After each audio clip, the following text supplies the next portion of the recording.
first thing you might be wondering is why this matters. It's a couple of reasons. First, conditionality is an equalizer. You can be winning nearly every portion of a debate and lose regardless due to strategic errors and missteps when dealing with theory arguments. No one is happy when this happens. Most judges I know would prefer to reward the negative team as opposed to providing a relief for the 2AC. A caveat to this is some of the judges in the pool who have been around for a longer amount of time are starting to become frustrated with the quality of 1NCs in terms of cardless counterplans, 10 plus planks, etc., which increases the risk that your opponent might know there's a judge that isn't really great for this strategy, and as soon as your 1NC sort of meets some of these criteria, they know that the 2AR should be conditionality. We should not be putting ourselves in situations where we are not prepared with dealing with the consequences that come from that. Second, debating lazily ensures unnecessary losses. Being prepared to have condo debates on both sides is necessary if you truly want to be prepared at all times. Failing to understand and prepare the 2NC and even 2NR blocks for an argument like Condo can make or break a tournament. For example, tournaments like the Glenbrooks where you have to go 5-2 if you want to break to elimination rounds. Losing round 7 to conditionality would obviously be not a great feeling. Failing to understand and prepare for these debates causes losses that would not happen in a world where you simply produce the blocks necessary to have these debates, since they are so repetitive. This should make the last point fairly clear. Knowing both sides equals probability to win more debates. All of us want to win more debates, so this is a relevant consideration. Reason I decided to give this lecture, assuming that works, here we go. Some honest reflection. Throughout college, I didn't always win when the other team went for conditionality. If I'm remembering correctly, I lost 3 debates on Condo in college. I won quite a few going for Condo bad. Losing these wasn't great, and it honestly might make you skeptical at the moment. However, I believe this experience has put me in a position now to look back on some of my prior missteps. So, round 2 of the 88 tournament my freshman year, I had a judge I hadn't seen before. His paradigm, looking back on it now, says, quote, "I think rampant conditionality is destroying the educational aspects of debates slowly but surely. You should not run more than one conditional argument in front of you." Oh my. End quote. I proceeded to lose this debate after reading 3 conditional advocacies.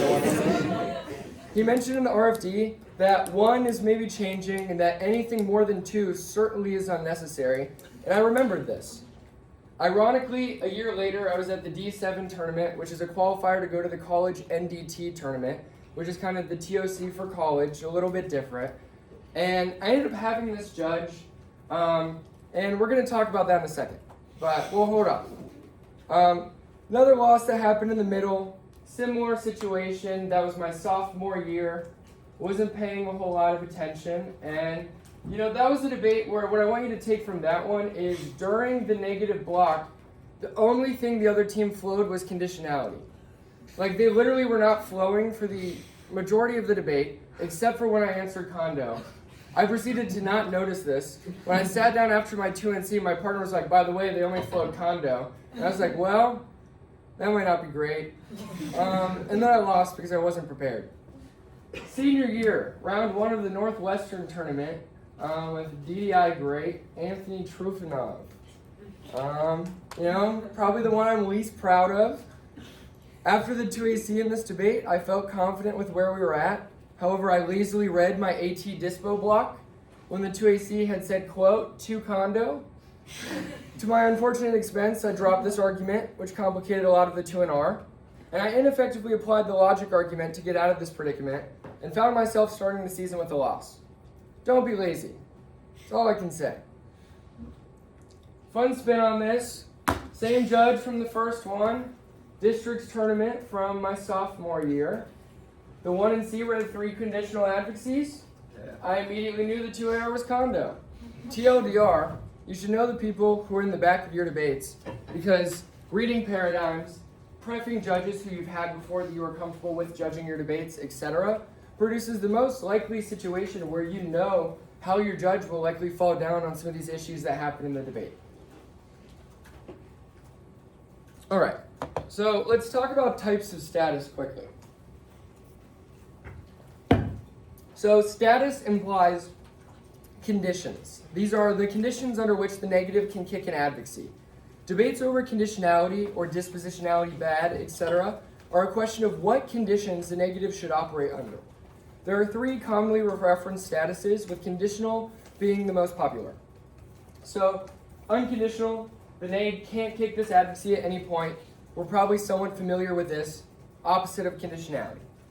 Dispositional, the most common articulation of this that I have heard before is that the neg can only kick the aff if the 2AC presents a permutation or non-dispo theory argument. Permutation, just competition argument that tests mutual exclusivity. The non-dispo theory argument, for example, would maybe be like, I don't know, uniform 50 safe yacht bad. Would be an example of a non-dispo bad theory argument that 2AC can make that allows the neg to kick out of the position. Finally, conditional, the neg may kick the advocacy at any time.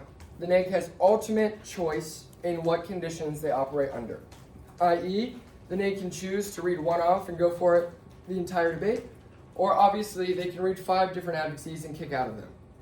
Importantly, something to note really quick before we go to the next page is just advocacies are counter plans or critiques. Maybe there's like a counter advocacy, counter method. There are slight variations to these things, but in general you want to think counter plan, critique, these are potential advocacies depending on answers and cross-ex. So are planks conditional? Question you should always ask. In high school, we're starting to see 8, 9, 10 plus plank counterplans. And so I do think it's a relevant consideration to ask in cross-examination whether or not those planks can be kicked individually or if they're all tied together. But importantly, almost every debate you have, the negative will say their positions are conditional. There's been like once or twice where someone said it was dispo, although most commonly, stating that status is dispositional comes from the 1NC not being asked what the status is, the 2AC saying conditionality bad, and then the 2NC saying no link, this advocacy was dispositional, and your 2AC read permutation, so we can kick it.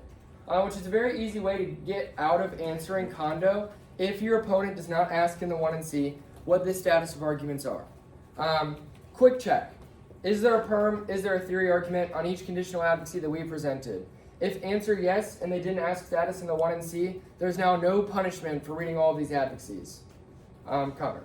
Doesn't that preclude you kicking out of them in the 2NR though if the aff doesn't extend the perm in the 1AR? Well, presumably the negative would have choice to resolve all positions except ones they want to extend in the block. I mean, I guess if the 2NC wanted to extend multiple counterplans, but I mean, the permutation wouldn't go away, so I guess if I judge the debate the way I think about dispo, I think the neg can kick it as soon as the permutation or theory argument is presented.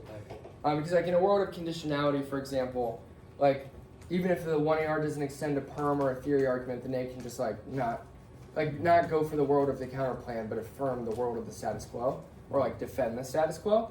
And so yeah, but I don't think it's super common because in this scenario where you said it's dispo, they read perms or theory, we're kicking presumably a majority of things unless the 2AC had some serious time allocation problems. So let's talk about the good stuff. Standards that matter. I'm going to talk a bit, not a lot of words on the screen. If anyone needs me to repeat anything, explain anything, talk about anything again, or if you have a question, feel free. Standards that matter. First, logic. The aff must prove that it is better than the status quo, or a good idea relative to the status quo. That means the status quo should always be a relevant option for the negative. If it is true that the aff burden is to prove that it is better than doing literally nothing, i.e., remaining with the status quo, no aff, then it is illogical to vote for the status quo, or sort of vote aff when the neg has proven the status quo is more desirable than the aff, because you could always do nothing. In a world of dispo or unconditionality, the aff can force the neg to hold the counterplan throughout the entirety of the debate, even if the neg proves the status quo is better.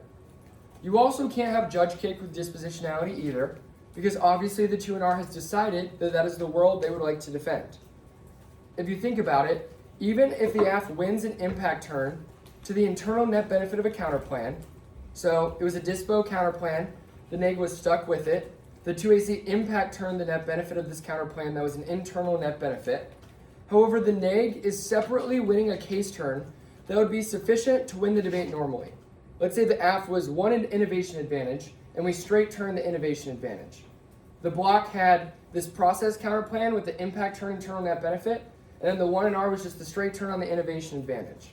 In a world of dispositionality, the AF would win this debate if they beat the counterplan, which seems illogical because we're going for this case turn that proves the AF is worse than the status quo. The problem is if the 2AC did not read perms or theory arguments, this 2NR world, which is a process counterplan that results in the AF, which means it causes your straight turn, is the 2NR you have to go for.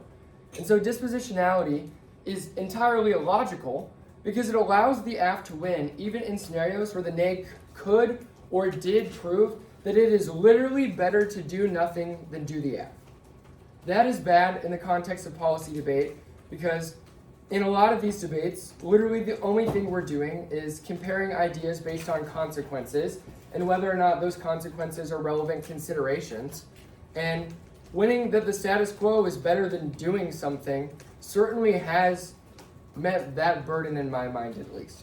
And so it's fairly illogical to presume that dispo or unconditionality are a good sort of basis for what the negative condition should be because they make most negative interactions with the AF illogical, which sort of falls in on itself. The way you would want to go for this argument is mostly as an answer to a lot of their arguments, which we'll get into in a little bit. But logic is independently an impact argument for the AF because there's like a predictability internal link attached to it. So one thing that you should think about is if the negative enters these debates and thinks that this is how debate works, i.e. if we prove the AF is worse than the status quo, you should vote negative, then obviously neg teams who are doing research, even if we're in a world where everyone thinks we all defend dispo, obviously you still cut your straight turn. Like we found this great innovation link turn, we cut some uniqueness cards, we want this strategy. However, in a world of dispo, there is no solution besides not reading your counterplans, which means this always creates an opportunity cost in neg research, i.e. do I read a counterplan that they could choose not to permute, which obviates my ability to go for all this other research I have produced, or do I not read a counterplan entirely and then just go for these like case turns without a single counterplan to resolve any of their offense? Either of those situations sucks for the neg and is far different than a majority of the debates you have. Yet every time you debate Condo, this is what the 2AC is saying we should do. Like they're saying that we should have debates under a dispo model almost always. And everything I just explained to you for why that's illogical and bad for the neg are arguments that are very intuitive and can be made in any of these debates because you should think about their interp like a model. They've said that across debates, the neg should operate under the condition of dispositionality, which means obviously the permutation or theory is the condition or criterion to kick the argument. Logic is good. It's not the end all be all, but it's an argument that you should almost always have. Second, neg flex. Condo is key to being neg. There are quite a few reasons for this that are even a little bit different than what we just said. Most commonly, people argue that it allows a variety of 2NR, quote, fallback options to avoid the 2AC from having a monopoly on strategy. Letting the 2AC always stick the neg with a certain position means the neg loses control of block strategy since the AF can always pick and choose what to keep around, i.e. they can always choose which DAs to straight turn, which counterplan to straight turn the internal net benefit, etc., which immediately restarts the debate after the 2AC. This sucks pretty bad when you're neg, because that example I just gave, where maybe we had these counterplans we researched that are really strategic, and we decided to throw in one other counterplan because we've like won some debates on it in the past. They then permute every counterplan we've read except for the one we don't want to go for an impact tournament. They have decided the debate for us, and that's frustrating when you're neg, because you introduced the 1 and C, the AF got to produce or sort of introduce the main theme of the debate. It's nice as the neg to control what the 2NR would be. Allowing the 2AC to choose the 2NR basically rewards 2As who do research with winning every single debate. In a world where this is the case and dispo is happening, if you do 2AC research properly, there are very few scenarios where you shouldn't win. The caveat to this is obviously like you straight turn a net benefit to a counterplan, the block gets to answer that. However, the thing to remember is in this world of dispo, almost everything else doesn't matter. I.e., when you stick them with the counterplan, who cares if you undercovered the politics DA? Because the 2NR has to go for the process counterplan that links to the politics DA. Does that make sense? And so the 2A can punish a negative team with that by functionally just assigning almost all of its responses to this impact turn argument and disregarding a majority of the rest of the 1 and C. Obviously, things like topicality sort of act as a curveball in these situations because you can go for T even in a world where they're going for conditionality. So, neg flex. Often teams will say that endorsing this vision for the negative is critical to combating AF side bias. It can depend on a given topic, but it also exists based on other things and AF biases that aren't based on the topic. Ensuring sustainable neg prep, because there's little incentive to prep numerous block strategies in a world of dispositionality or unconditionality. This is the thing we just talked about, where if you're a 2N, you have no reason to prep a new counterplan strategy that you're unsure about and don't know is perfect, which no argument ever is perfect. I'm sure some of us in this room at some point have cut a new AF or cut a new DA or cut a new case turn, and then you looked at it when it was time to read it and you got really nervous because you weren't actually sure if you did that good of a job or your coach did that good of a job or what you took from open evidence wasn't that good of a job, whatever. TLDR, you basically need to know that conditionality incentivizes the research that we all think is valuable in this activity, and without it, debaters would have very little incentive to pursue said research. It's also good to give the neg this edge, since the AF gets to proliferate impact scenarios in the 1AC and 2AC with little opportunity cost because impact turns are usually not very good, and they get to choose which impacts they read, which obviates the need to choose impacts that are easily impact turned. The AF gets to speak last. They get infinite prep to craft those perfect advantages I just talked about, the perfect 2AC add-ons, the perfect 2AC solvency deficits, quality 1AC internal links, etc. Giving the neg risk-free counterplans to navigate these scenarios and this inevitable AF bias is necessary to counteract this tremendous advantage. Comparatively, think about it. Getting rid of conditionality in pursuit of AF flexibility or strategic control, i.e. getting rid of Condo to solve strat skew, is actually worse because it sacrifices swaths, i.e. large amounts of negative research in exchange for a handful of straight turn debates, since the neg has no incentive to break new positions.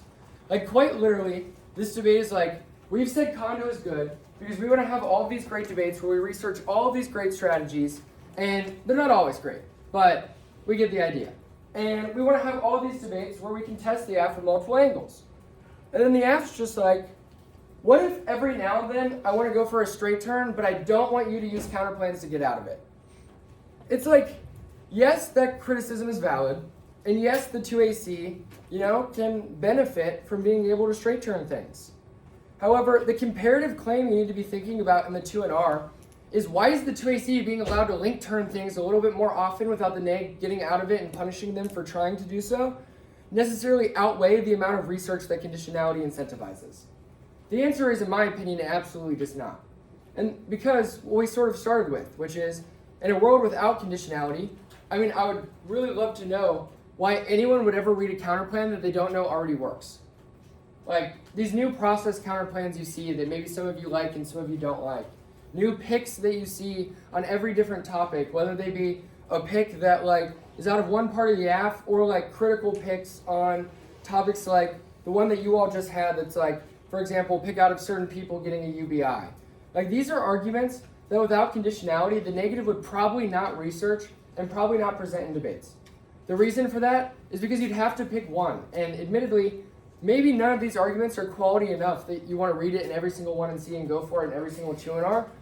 But saying that we should never introduce these positions and have these debates is fairly frustrating, bad for research, and goes back on what the neg predictably assumes, which is that the neg always thinks the win condition is proving the F is worse than the status quo. And that is another reason why it is key to neg flex, is the negative assumption when doing research is that proving the status quo is better than the F is a sufficient win condition. So the reason this is an impact is because if debaters assume that winning the F is worse than the status quo is a sufficient reason to vote negative, then obviously debaters are cutting these case turns and cutting these DAs and cutting these counterplans that go alongside those arguments. And so it's fairly illogical and net detrimental to the negative to preclude conditional options. The last one I want to talk about quite thoroughly is research or risk aversion, which you might have heard about before. In my opinion, these are the three relevant negative arguments in Condo debates, and almost everything else is filler, which is why there's only 3 in this section at the moment. This argument is that, research is an argument that an interp that doesn't allow conditional advocacies causes 2Ns to be risk averse when approaching both research and the debates themselves. In a world, and you'll notice that some of these have overlap, but you kind of explain the internal link to them differently. In a world where the neg is always stuck with defending positions based on 2AC choice, i.e. dispo or uncondo, 2Ns will only read a handful of counterplans that are already proven to be effective in previous rounds or by other teams. Of course, this should be a concern. Otherwise, 2AC research doesn't matter as much. However, in my opinion, at least requiring the neg to lose because an individual counterplan is bad is illogical, like we've already said before, because the neg could have gone for the status quo. The reason this matters is because negative research is valuable, especially when topics are based on mechanism questions that enable specific picks about specific internal links and AF mechanisms. And this is an argument we should be making when we think that this is a relevant topic. An example I can think of is literally the topic that we're debating on right now, and counterplans like the sui generis counterplan. So something I can think of is this is a topic where maybe the neg can make arguments about why it is valuable to introduce these multiple angle tests of the 1AC, because, for example, sui generis is a thorough, at least to some extent, idea that is in the literature that is a comparative test to the 1AC. Saying that, for example, the negative should not be able to present an advantage counterplan that maybe obviously solves the 1AC internal links because they wrote a terrible 1AC, and then also read the sui generis counterplan, saying that should never happen is bad for research because there's little reason to do that harder counterplan, i.e. cut the sui generis counterplan, do tens, even hundreds of hours of work to produce that file, whether alone or as a group, compared to an advantage counterplan that achieves a different, albeit similar 2NR effect, i.e. we found something to obviate the case, we just have to find a DA that doesn't link to said thing. And so the impact here is sort of that research argument from the last one, but instead of saying neg flex key to research, i.e. having a fair burden of what the affirmative can do strategically and what the negative's burden in the debate is different, in my opinion, than this argument here that literally says that conditionality incentivizes innovation or research, sort of card-cutting arguments, etc. So, obviously, in a world of the AF's counterinterpretation, no matter what they say, 2AC says 2 condo, 2AC says dispo, whatever, we always want to say that under their interp, the neg has no reason to research these positions because the opportunity cost of doing so is extremely high. And that's everything we've talked about. Why would you waste 30 hours of your life when you'll only be able to read this counterplan once or twice? Because you know after you break it, other teams will research this position. I.e., like, at the deepest levels of debate, where maybe like we're getting to the point where we debate some of the same teams at some of these national tournaments or our local tournaments, maybe we're preparing for the state tournament in our local circuit, or maybe we're preparing for the TOC on the national circuit.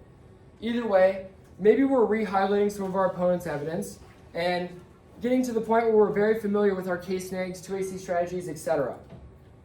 In my opinion, I think that this kind of applies there insofar that in a world of no conditionality, you obviously have very little incentive to cut that new counterplan you break against this team at the TOC when they've lost to a different counterplan before.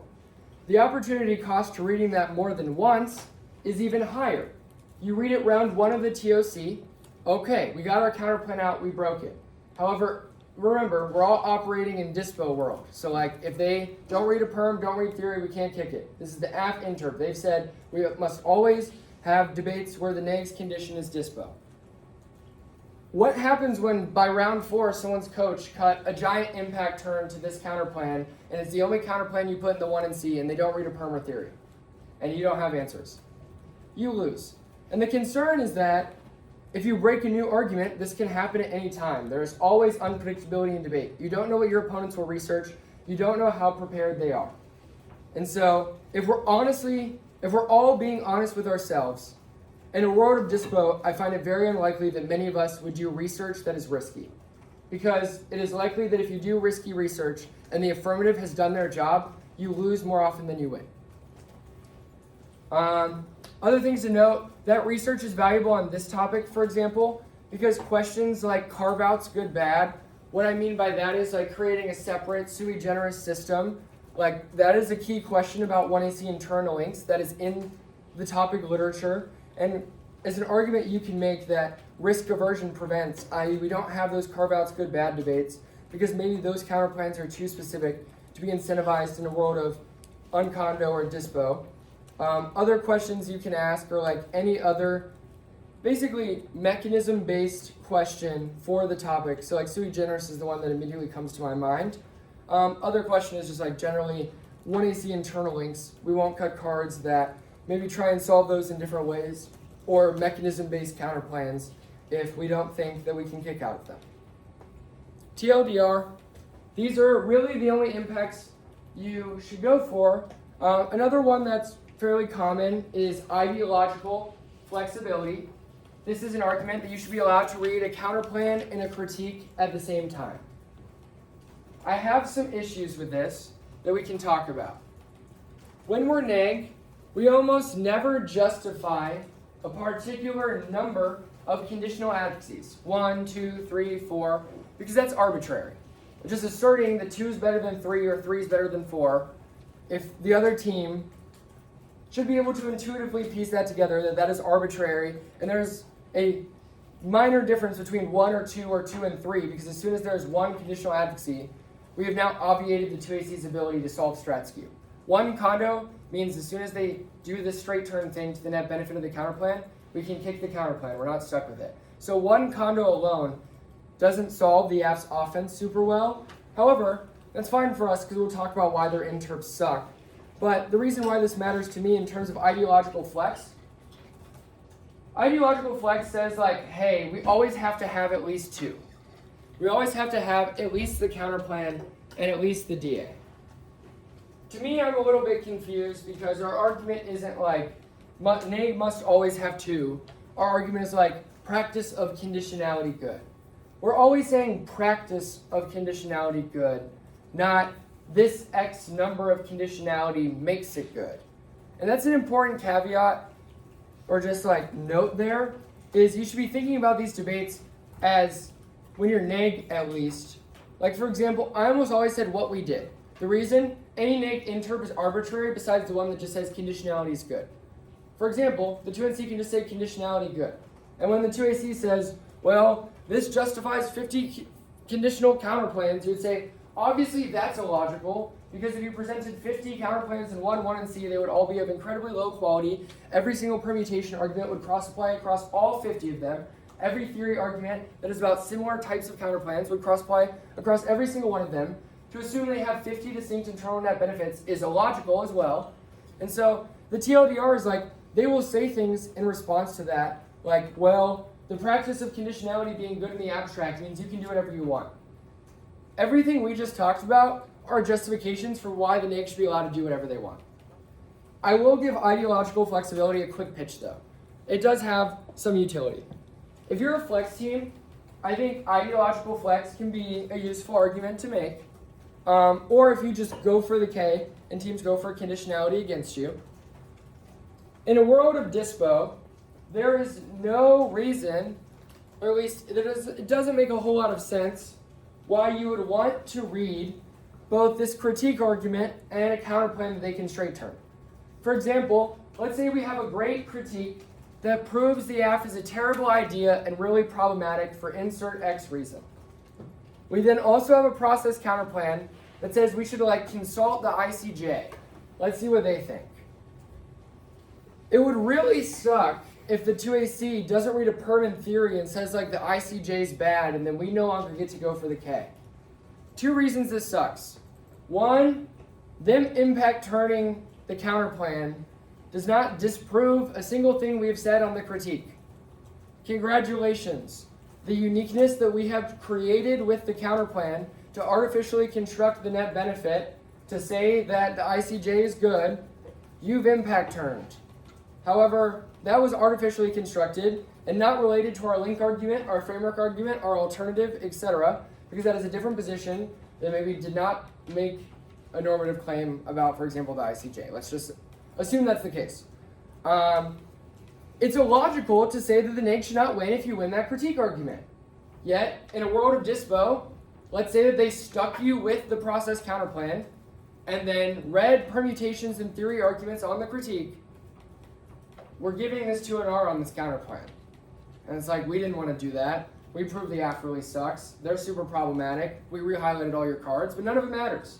And so, all this kind of ties for the same reason, or same couple of reasons, for how we get to these impacts. But ideological flex is valuable because it allows you to test the 1AC from both a critical and obviously policy angle at the same time. That's good for a litany of reasons. 2As become better at research. They learn to allocate and strategize their arguments, i.e., on this topic, the neg says ban IPR against a patents app. They read ban patents, and they also read the cap K. The 1AC has an innovation advantage and talks about patents. I really hope all of you are using this patents good innovation stuff that we're saying on the ban IPR counterplan with our impact turn to the cap K that says cap is good. Because the reason patents are good is because they incentivize people to make profit. Capitalism. Pretty simple. And so thought process here is just ideological flex good because it requires 2As to make those connections and then strategically allocate time accordingly. It also just ensures that we're always able to win. It solves the logic argument because the neg wins as long as we prove the AF is worse than the status quo. I.e., even if they straight turn this counterplan, we've proven that you are racist and you should lose, so we want on the critique. TLDR, we do not want to be put in a situation where they can force the neg to not go for the counterplan or where you can't read a counterplan and a case simultaneously. Those are the 2 ways you explain that. All right, dealing with interpretations.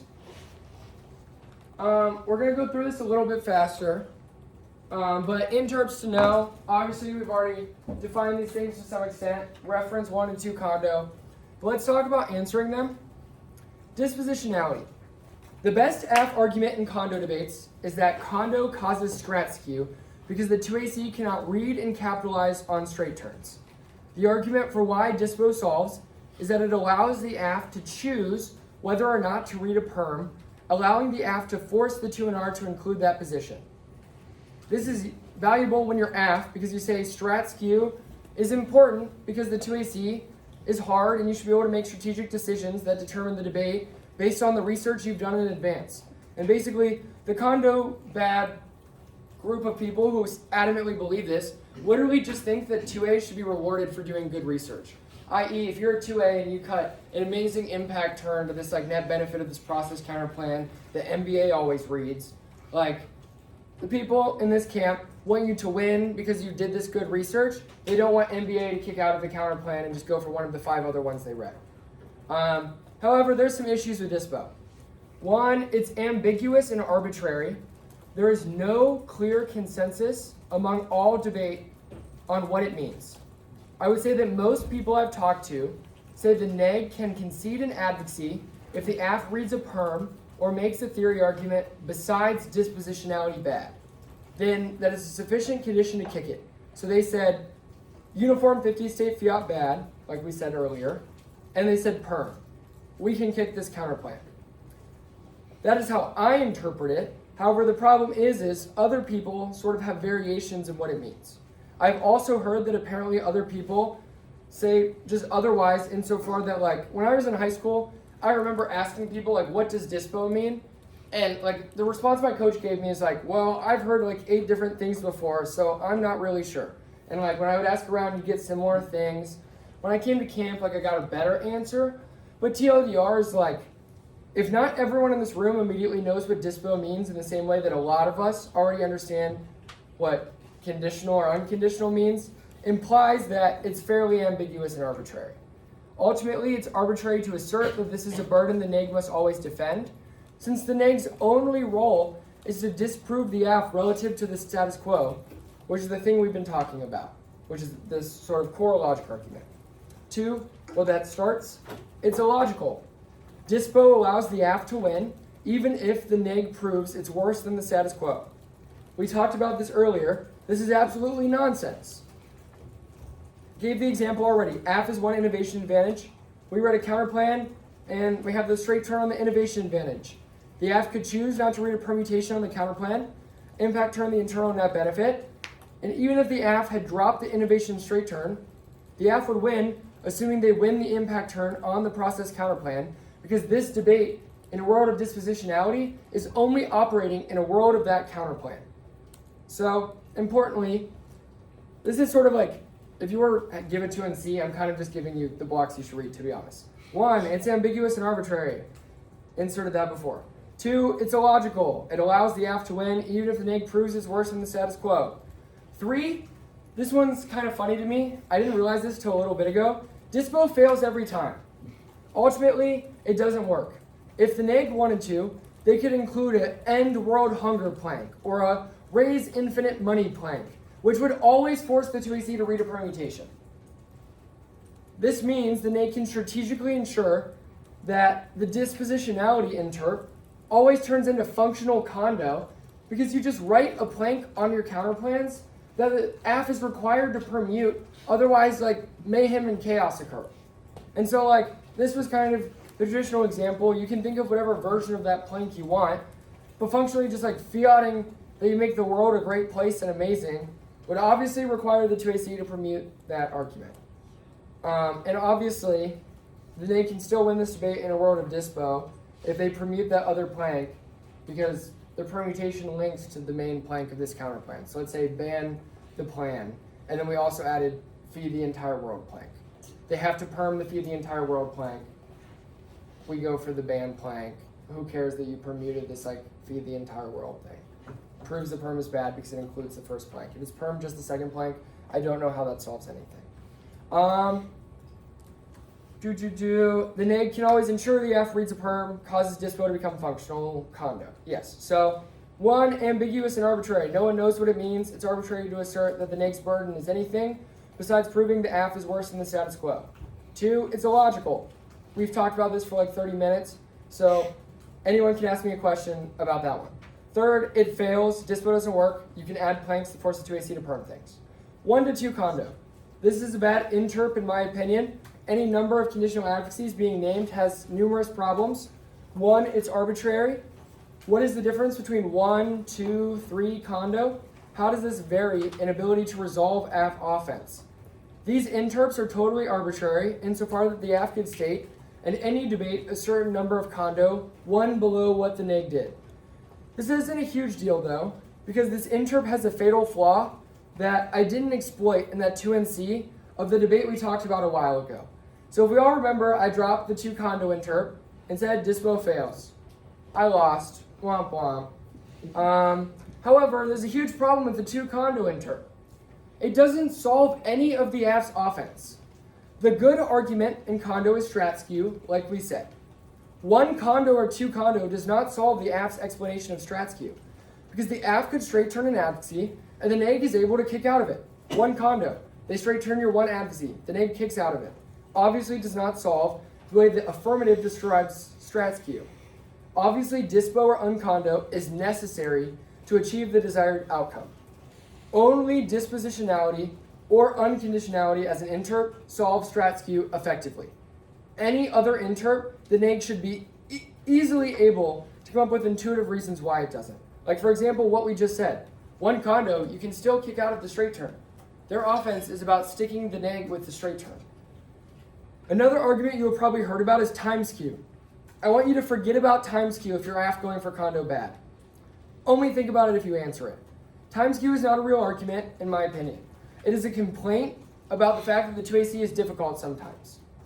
Multiple topicality arguments, disadvantages, procedurals, straight turns on one advantage, impact turns on the other, would certainly skew the 2AC's ability to allocate time just as much as reading 3 low-quality counterplans.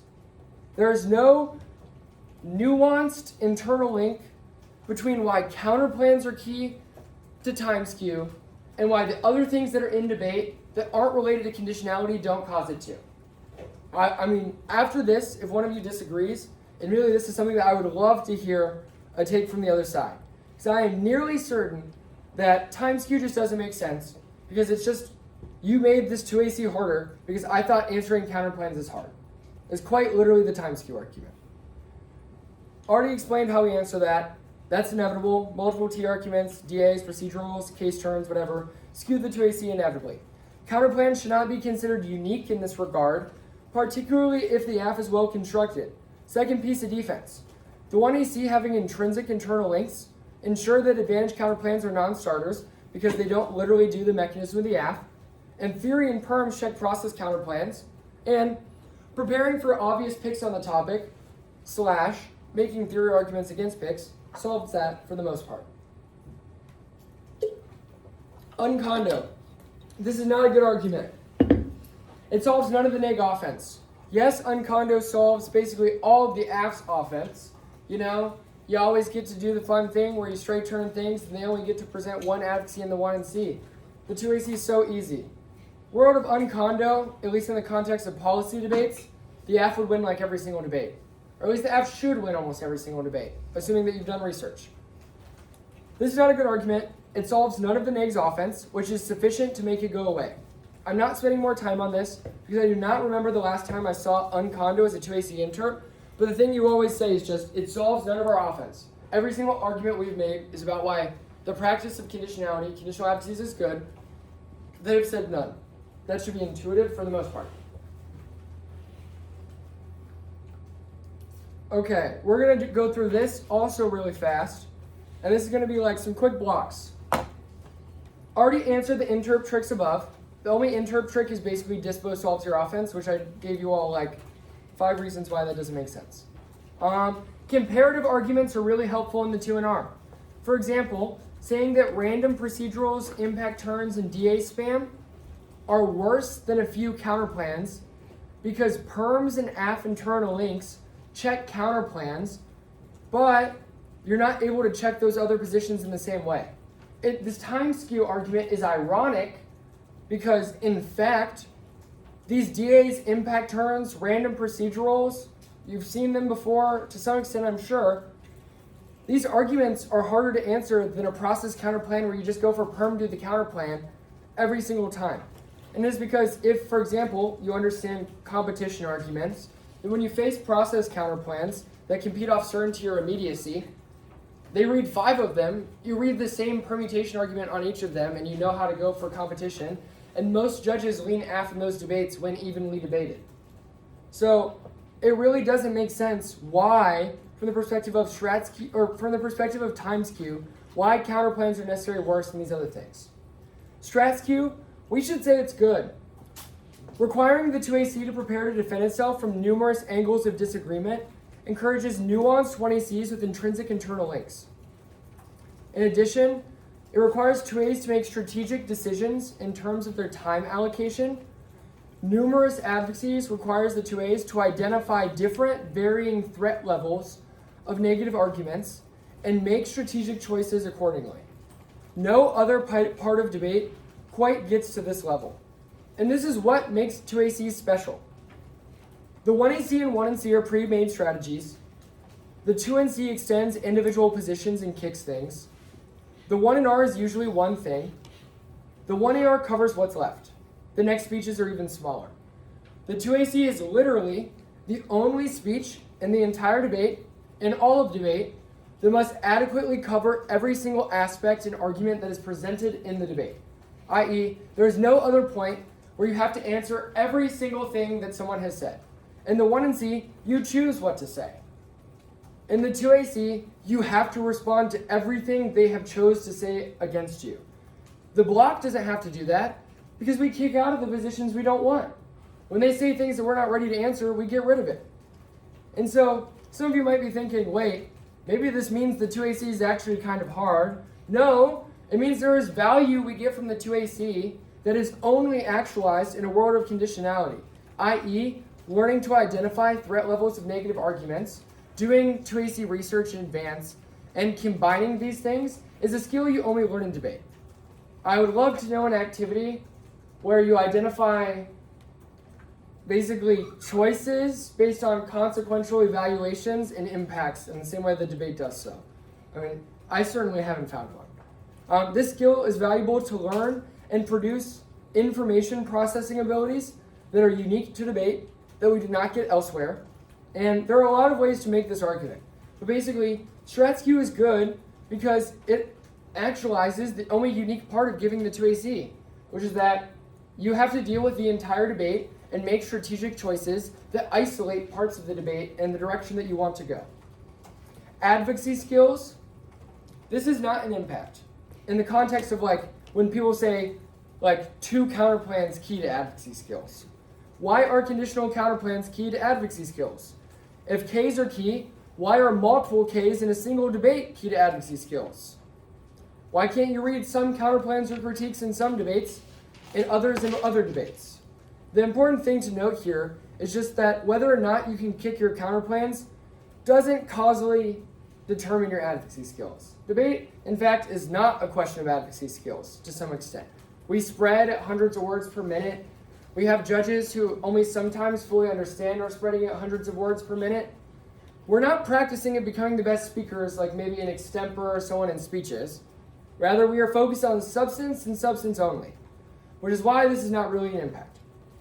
Finally, deterrence. Deterrence is not a thing. You losing this debate on Condo will not determine what happens in the next 100 that follow. I lost on Condo, which all of you saw earlier. And then in the following debates, I proceeded to win, reading 3 or 4 conditional positions and not caring about the fact I just lost to Condo. All of this is context dependent, of course, which is why the note about knowing your judges matters, and we should keep that in mind in the context of theory debates. So we said at the very beginning of this lecture, know your judges, know when to go for Condo, know when you can exploit the fact that your judge likes Condo and thinks that you can basically do whatever you want. We should always be taking advantage of that when given the option. Know when you can take advantage and do it. Not doing so only hurts your own likelihood of victory, and the only person you can blame that is yourself. Finally, concede reasonability in the 2 and C if you aren't extending topicality. You can just say that the 2AC literally said the only way you should vote neg on topicality is if the AF interp literally makes debate impossible, undebatable. The negative should say that conceding this proves you should only vote on conditionality bad if it's literally impossible to be AF via the model the negative has presented in this debate. It's always something we can say. Basically, you said reasonability, we concede it, only vote on theory if the AF proves it's like the biggest deal ever and it matters so much. The reason this doesn't make sense is the rest of our Condo argument doesn't really follow this theme. So like, yes, we're saying like vote neg because of this thing, but the problem is this argument is basically like concede that must win that the AF must win that it's impossible to be AF under the neg's version of conditionality. This doesn't make a whole lot of sense for us to say because our argument isn't about like we're going to say that like in-round abuse things like that don't matter. Like these debates are not about, in my opinion, and I'd say the majority of judges, especially on the National Circuit's opinion, these debates are not about in-round abuse. Sure, in this debate, they read 4 counterplans, 2 of them contradict. You had to contradict yourself to answer one of them. That's not great. But our argument is about the practice of conditionality. When you're AF, the practice of conditionality alone, anything 1 or above is bad because 1 or above Condo cannot solve strat skew, cannot solve 2AC strategic choice, to reliably impact turn or link turn, straight turn things, and then stick the neg with those positions.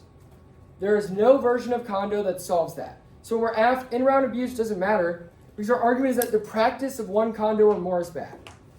When we're neg, this also doesn't matter because we would say it is not about this debate, but rather the practice of conditionality broadly is good, and they don't just need to disprove conditionality's use in this debate, but the practice across if it were to be applied in all debates, i.e., these are debates about how our interpretations create models and what those models set up in terms of conditions under which the negative can get rid of their advocacies.